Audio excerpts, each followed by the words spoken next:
பண்டிகையை ஒட்டி சேலம் மாவட்டம் கொங்கணாபுரம் வாரச்சந்தையில் 6000த்திற்கும் மேற்பட்ட ஆடுகள் சுமார் 5 கோடி ரூபாய்க்கு விற்பனையானதாக விவசாயிகள் மற்றும் வியாபாரிகள் மகிழ்ச்சி தெரிவித்தனர். கடந்த வாரத்தை காட்டிலும் ஆடுகளின் விலை உயர்ந்து 8000 ரூபாய் முதல் 30,000 ரூபாய் வரை விற்பனையானதாக வியாபாரிகள் தெரிவித்தனர்.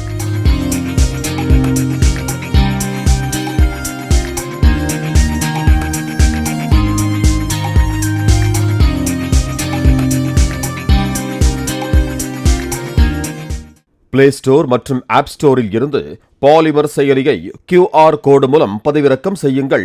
செய்திகளை உடனுக்குடன் பெறுங்கள்.